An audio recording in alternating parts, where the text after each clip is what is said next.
Alright guys, welcome to another beer review. Excuse the indoor beanie. My hair's pretty damn greasy, so especially on this, I mean you can see the old classic greasy fringes making an appearance. But yeah, should be a very special one, and very much looking forward to this.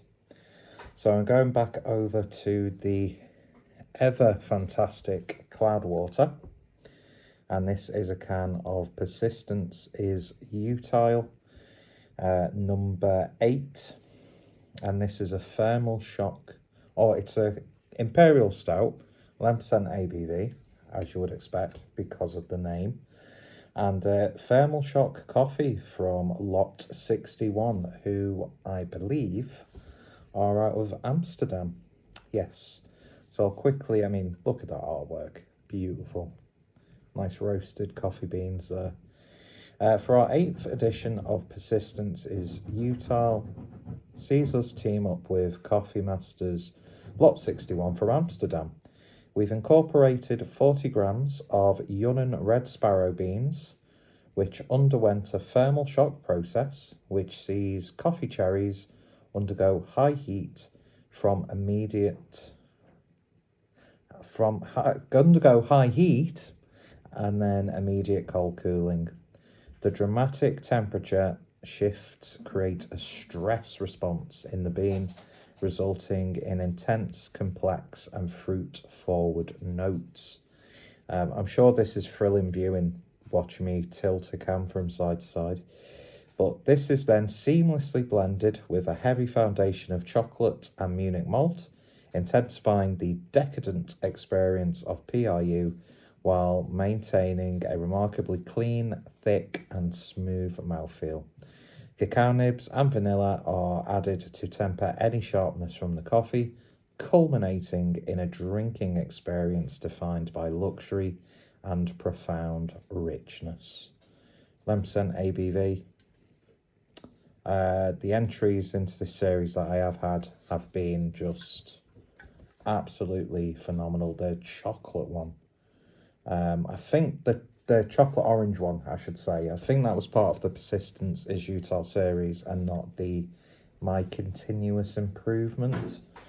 But no matter which series it was from, that was an absolutely bonkersly beautiful imperial stout. And Cloudwater, when they go all out on a beer like this, you know you're in for a treat. And you know me, I absolutely adore coffee in beer. Not just necessarily imperial stouts. I remember, was it Shindigger did like a black coffee pilsner, and that was just wonderful, and it works well in IPAs. You'd see it appear in sour beers, but of course we all know that it works beautifully in an imperial stout. And Mr. Rob from Hop Scene also picked up a couple of cans of this. I think he bought a can after he drank his can because he said it was absolutely fantastic. And when it comes to beers like this, Mr. Hop Scene knows exactly what he's talking about. And we shared a silly imperial stout recently as well in Liverpool when Real Ale Craft Beer came to town. Oh, look at that. So myself, Mersey Beers, Hop Scene, Real Ale Craft Beer, and then Neil, can't remember what his name is, but he's he gets around in the beer scene, knows a hell of a lot, not just about the beers, but he was talking, I'm not sure if I've ever met him before. It was my first meeting. Lovely guy, so knowledgeable, not just about the beers in the breweries, but the locations, providing really nice tidbits about some of the places that we went to in Liverpool and also places that we walked past. Of course, when you go to the docks, you've got all the I think most of them in the original buildings still standing, and a lot of them are now being turned into apartments, which, you know, it's housing for people who can't really afford housing, really. Well, I say that it's for people who work in the city or commute to the city or from the city. You know what I mean? They serve a purpose, but yeah, it's just good to see that a lot of these buildings are still being used and not just completely pulled down, even though as an effect of the Hill Dickinson Stadium and that development, I'm talking about Azvex now because we went to Azvex, had that silly, creamy, like that grey brownie stout, can't remember, it was part of their like birthday series, which was just utterly insane. Bordering, in fact, I think it far surpassed that I wish beer could be beer sort of thing. But as I'm recording this, Real Ale Craft Beers put up his like epic 2 hour and 45-minute video from Liverpool, which I made an appearance, and I also shot a couple of things for Simon to help him out. But am I gonna watch that video? Probably not, because it's bad enough when I have to look back at my own content to see myself candid in somebody else's video is just something I don't think I've got the mental strength to deal with. But yeah, you got loads of footage. And yeah, going back to what I was saying, shared a very silly Azvex stout with Rob, Simon, and Mersey Beers. And Rob was saying that this is quite possibly one of the best Imperial Stouts he's ever had.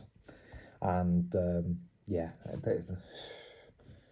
you're just going to build it up, aren't you? It's ticking all the boxes for me. I know Cloudwater can brew phenomenal Imperial Stouts. I love coffee beers. And if Rob from Hopscene is saying that this is an absolute barnstormer, that sounds so like millennial toffee-nosed student, doesn't it? Barnstormer. Yeah, like what a barnstormer of a beer. Yeah, I'm on an edgy podcast. Yeah, got an unhealthy interest in certain parts of world history. But I'm just a lad. Ladcore. Anyway, I don't know if ladcore's a thing. I'm so out of touch. Gen Zs, we all know that the scourge of the earth. No offense to any Gen Zs who are watching this. And that's rich coming from millennial, and my fellow millennials had set the foundations to giving the Zoomers their just completely tedious personalities, or lack thereof. Anyway, I'm not here to be ageist in any way. I mean, just look at that beer. Look at that film. You're probably not picking up because the quality on my camera's gone really, really quite bad. But just look at that. You saw how it was pouring. Silky smooth. Just like ink or oil. Just looks so velvety, viscous and oily, doesn't it? And I've probably made a mistake at opening this up at like 20 past 10 in the evening when I've got to go to work tomorrow. But I'm in the middle of cooking my my lunch for tomorrow, which is going to be 2 Greggs sausage rolls from Iceland. I've already preemptively bought a bottle of brown sauce for the cupboard in work, and on this occasion I will let that brown sauce be communal, because I'm a man who shares a lot. Anyway, so that's going to be my lunch tomorrow, and I thought, I've been wanting to crack this open for ever since I bought it, really. Anyway, should we just shut up and just give it a sniff? Oh man, that smells awesome.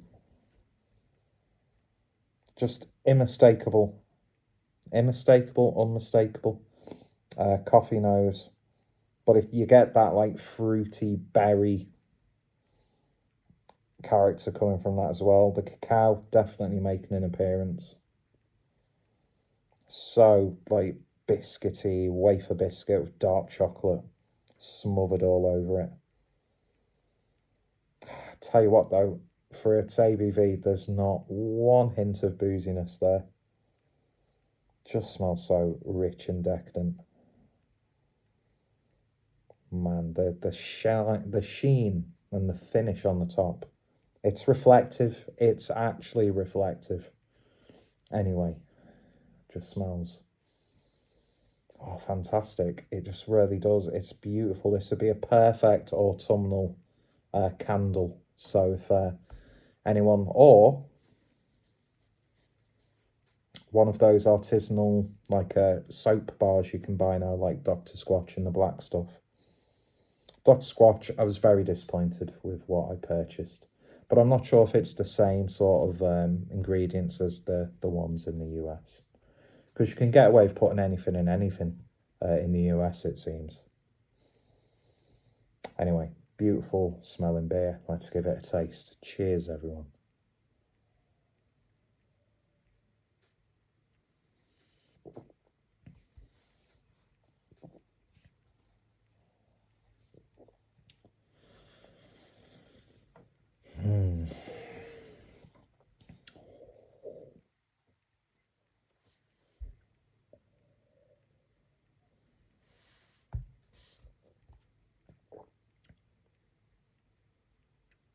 Just so silky smooth.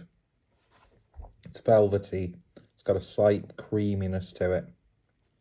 Not like on the level of condensed milk. It's nothing silly body-wise, but it is, my God, very, very indulgent and rich. A good view of the double chin there. What I love about it, it's so flavoursome, so robust, so full of character, but it's gentle and subtle and smooth at the same time. Beautiful, roasty, nutty, fruity coffee characters coming through. I try my best to sort of like really learn and experience different coffees, but I will never do coffee reviews because I will never do the coffees justice.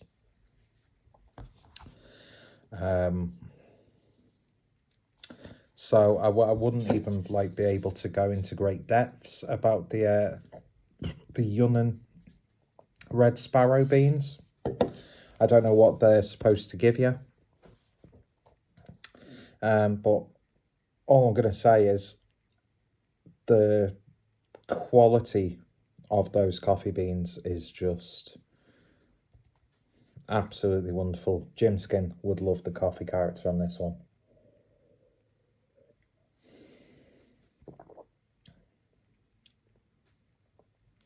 There is like a slight like tobacco sort of character coming through. Like you've opened, like freshly opened a bag of tobacco, rolling tobacco. Which I always find has sometimes a really, depending on which one, Amber Leaf has like almost like a Jamaica cake, sort of like rummy, sweety cakiness to it. It's this isn't what you're getting from this, but it's got that whatever I was making that point about, because it's just gone out my head, but I know what I mean. I mean, look at that, the discoloration on the glass already. It's dangerously drinkable just because it's so satisfying on the taste. There's a real sort of like artisanal, like dark chocolate element to it, even though there's no like chocolate in there aside from the cacao nibs. I mean, could you pick a marriage of anything more perfect of cacao nibs and coffee beans? There is a little bit of like slight acidity coming through off that coffee, and there's a very sort of slight almost salinic element to it, especially on the back end. But these are all very, very subtle sort of flavors. It's like one of those beers where each sip gives you a different sort of experience. You know, and it reminds me of that term that some people use in film, every frame a painting. And it's like that with every sip that you take of this beer.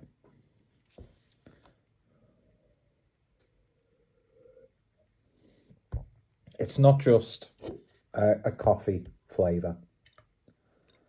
If you know your coffee much more than I do, I'm sure you'll get a hell of a lot out of it. But at the same time, if you're not necessarily a coffee drinker, and I think Rob is not a fan of coffee, but he loves like coffee stouts and coffee and beer. And I mean, Sierra Nevada Coffee Porter, KBS. We don't really talk about KBS, but that breakfast stout from KBS, the good old days. And then I've been very, very lucky to only once to try Bourbon County Stout as well. While I was in Berlin, of all places, it was pouring on tap, and that was a very expensive third, but justifiably so.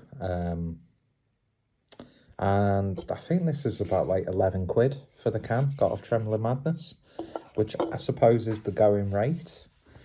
And I think, unfortunately, that might put people off buying it.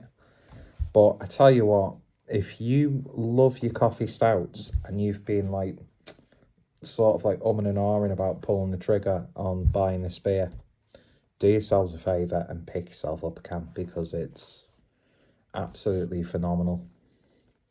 I think the last time that I have had such a satisfying and beautiful coffee imperial stout was the Azvek's Cacao Demon, which always comes into my mind. Obviously a different sort of like style within the style, because that was a collaboration with I think it was Table, the chocolatiers, so that was very chocolatey.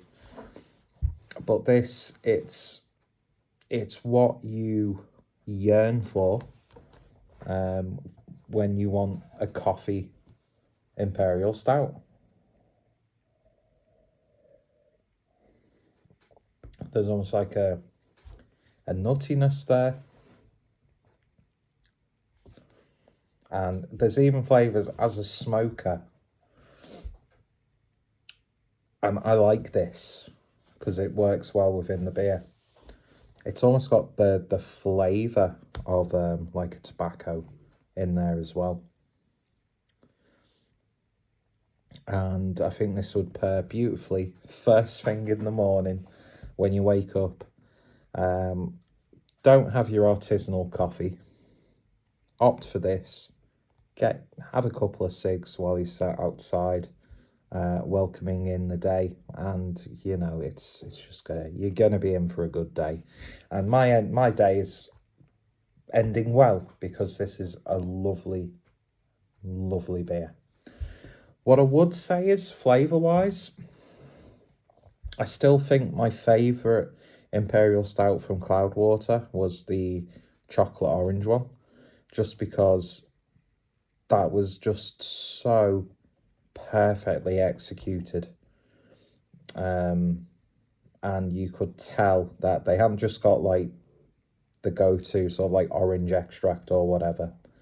I think they invested quite a bit into brewing that beer. As I'd imagine, there's been a lot of time, effort and money gone into this beer as well. It's definitely the best Imperial Stout that I've had this year. Second would be that silly Azvek Stout, which hopefully I can pick up a can of and do a review. But I tell you what, I would pay the price again for this beer. And I've got to be honest, I've not really been drinking too much Cloudwater. And I was a little bit disappointed when they brought out that Citra Boost, like double IPA, which to me, on paper, sounded like, hey, Peter, we're Cloudwater and we brewed you a beer. And although a very high quality IPA, I think because the market is so saturated with the IPA style, and the fact that pretty much every brewery now can brew those beers very, very well. So it's a very competitive sort of like style of beer. I don't know, but I've been the same with like Track and Sure Shot. I've just not really, I'd be buying their beers all the time usually. But yeah, just fantastic, absolutely fantastic. Don't know what point I was trying to make there. But yeah, this beer is, it's not just a bit of me, it's a lot of me. I don't know what that means. I was trying to sound profound. And I think I'm drinking this really just way too quickly, because it's pretty much, isn't that the most depressing thing, when you pour a can and then just a solitary drop falls into the beer itself? So yeah, absolutely fantastic. Absolutely fantastic beer, this. And it's going to take a hell of a lot to beat it. It really, really is. I haven't had a good coffee beer for a hell of a long time. And this is the perfect antidote.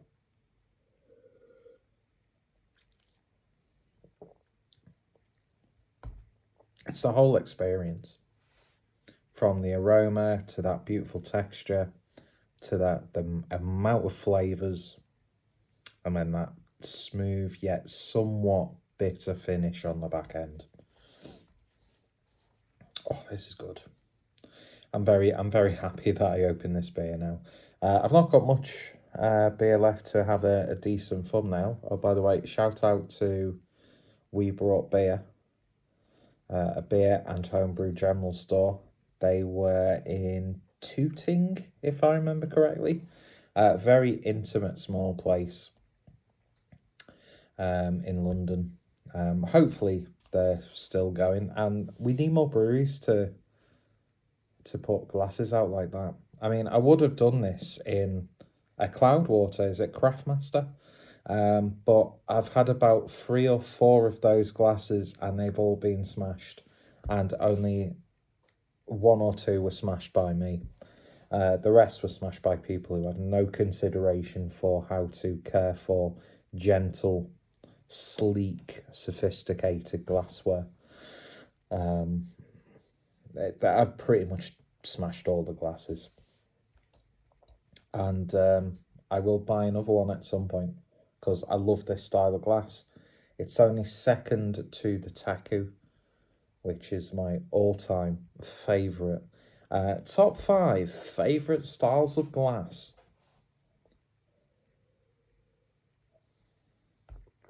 Stop hating on the Tubo. I think that's just a very good solid glass, and it's a good way to get artwork on it as well.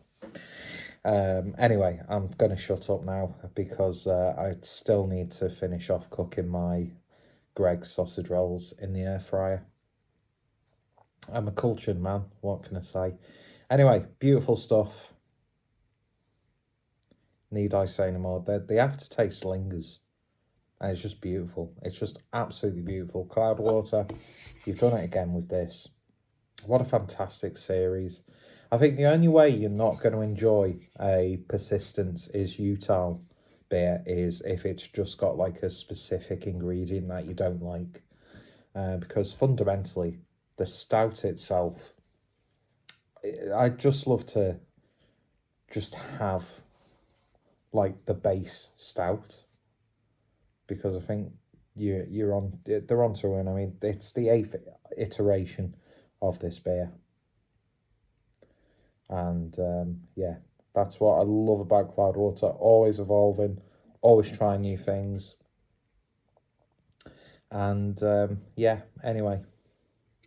And it's another coffee place added to my list, and I think I'm long overdue a trip to Amsterdam. I've never been. I can't believe it's June already and I've not left the country once. Oh my god, no. Oh, poor Peter. Oh. Anyway, I digress. First world problems. Check out Cloudwater. Check out LOT61. Beautiful artwork logo for LOT61 as well. And yeah, marvellous. Absolutely marvellous. Cheers. Links in the description. I've got quite a few Cloudwater reviews on the channel. Oh, humble brag. It's not. That wasn't a brag at all.